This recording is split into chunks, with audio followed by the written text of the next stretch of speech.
parole est à Nathalie Laville. Madame la maire, chers collègues, je voudrais commencer moi aussi par féliciter toutes celles et tous ceux qui ont contribué à l'élaboration de ce plan climatique, bioclimatique, qui est vraiment très ambitieux et très courageux. Ambitieux car face à l'emballement de la crise climatique, il était devenu urgent de changer notre PLU.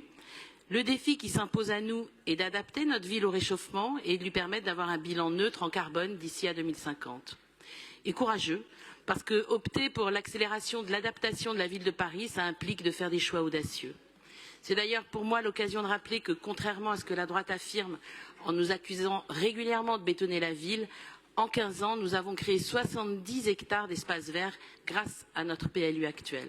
Notre ambition future est énorme puisque nous allons, avec notre PLU bioclimatique, créer 103 hectares de parcs et de jardins un peu partout à Paris, et notamment dans les arrondissements du Nord-Est qui souffrent tout particulièrement de la pollution et du manque d'espaces verts. 110 hectares seront en outre débitumés, végétalisés sur l'espace public et sur plusieurs grandes parcelles privées dans la continuité des rues aux écoles et des rues jardins qui ont été créées sous la précédente mandature. Enfin, 90 hectares d'espaces verts existants seront protégés et sanctuarisés de tout projet de destruction, de déplacement ou de construction. Notre objectif est aussi de permettre aux Parisiennes et aux Parisiens d'améliorer leur bien-être en leur assurant à terme, et comme le préconise l'OMS, de bénéficier de 10 mètres carrés de verdure par habitant, ce qui représentera plus de 60% d'augmentation. Ce nouveau PLU va particulièrement changer la vie des habitants de Paris et du Nord-Est parisien, qui bénéficieront dans les prochaines années d'une trame verte de plus de 25 hectares traversant les 18e et 19e arrondissements, impactés par la pollution en raison de leur proximité avec le périphérique.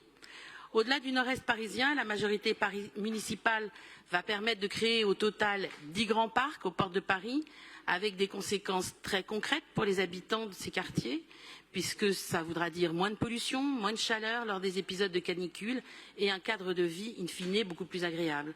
On peut évidemment penser au quartier de Bercy-Charenton dans le 12e arrondissement. En plus de protéger le patrimoine arboré existant, avec par exemple ces 260 arbres remarquables ou ces 100 000 arbres d'alignement, le PLU bioclimatique va permettre de planter massivement sur un espace particulièrement concerné par la pollution, les talus du périphérique. Le PLU bioclimatique va également consacrer la protection de la pleine terre sur l'ensemble des parcelles de plus de 150 mètres carrés et créer un nouveau dispositif, la zone d'hyperdéficit en végétal, où les objectifs de protection de la pleine terre et de compensation en cas d'abattage d'arbres seront doublés sur la parcelle concernée.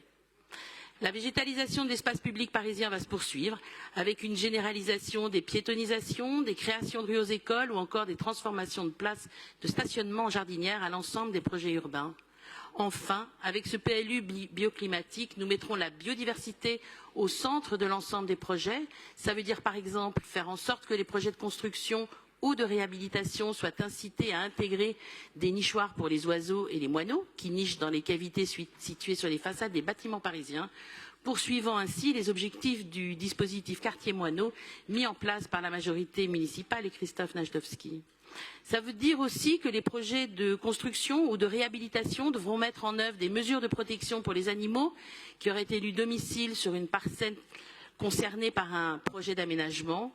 Enfin, nous avons plusieurs projets de renaturation qui sont inscrits dans ce nouveau PLU bioclimatique, comme la renaturation de la Bièvre, ce qui permettra de faire émerger de nouvelles trames vertes et bleues tout en préservant celles qui existent d'ores et déjà et qui feront l'objet d'une protection spécifique.